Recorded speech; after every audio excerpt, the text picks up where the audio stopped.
Susunod si Manong Lito David.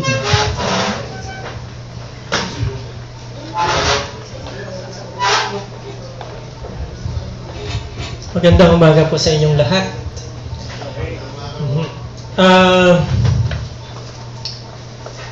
Alam niyo yung pagtakbo bilang isang senador ay yung pagpanalo, no? Bilang isang senador ay isang bagay na hindi ko po ipinapanalangin. Ang ipinapanalangin ko po ay maging tapat ako doon sa plataforma, sa misyon, sa prinsipyo ng aking partido, at maging tapat ako doon sa aking pananampalataya. Alam niyo, ang kapatiran, maraming tinitindigan na prinsipyo at plataforma.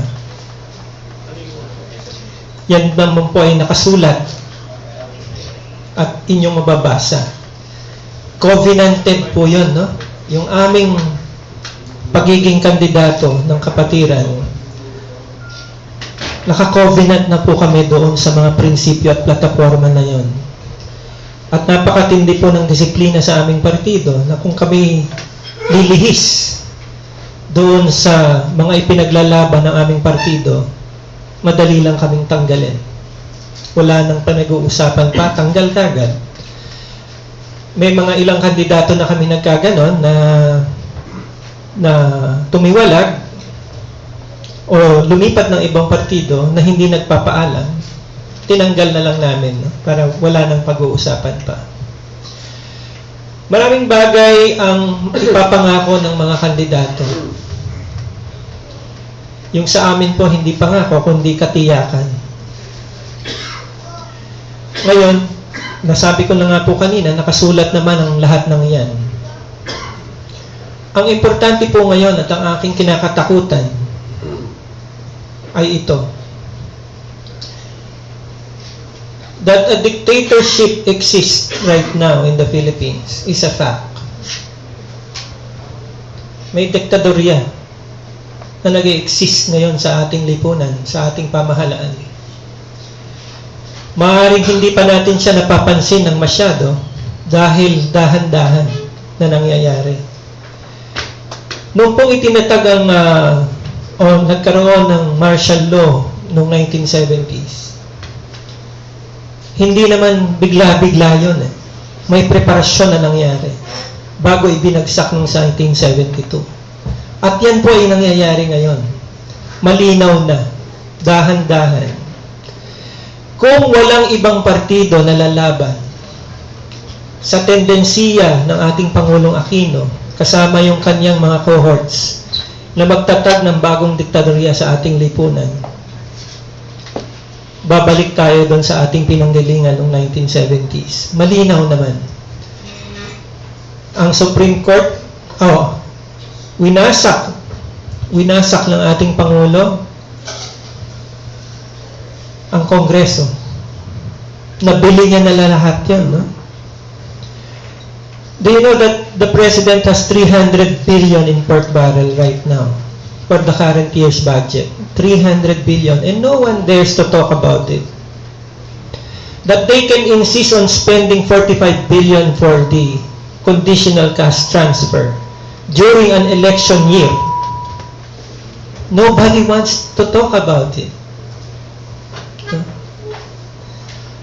Doon lamang sa budget natin ngayon, ang daming kabulastugan na nangyari, pero walang nais na magsalita.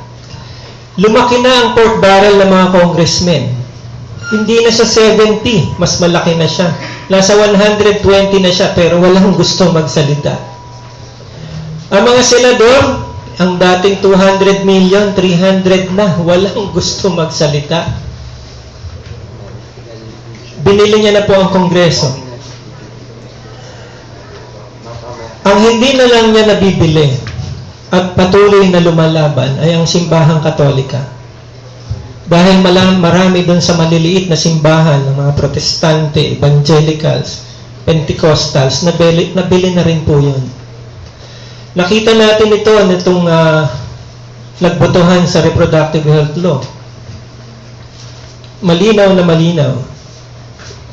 na nakuha na ng Pangulo lahat ng institusyon maliban sa institusyon ng simbahan. At bilang mga mananampalataya ng simbahang Katolika, hindi po namin kayang isuko na lang basta-basta ito. Kaya po ako personally, bagaman hirap na hirap dito sa ating ginagawa, being paglaban o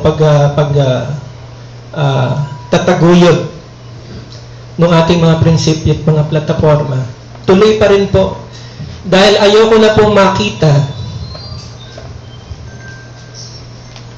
na yung ating mga mamamayan ay magsasuffer katulad ng nangyari nung panahon ng martial law. Bata pa po ako noon, maraming beses po akong muntik nang napatay. Kaharap ko na yung barrel ng baril. No? Dahil sa paniniwala ko na hindi dapat manaig ang kasamaan sa ating lipunan. Kaya hanggang ngayon po, patuloy pa rin ako. Pero this time, with the aid of my faith, that I'm pursuing this cause. Marami pong salamat.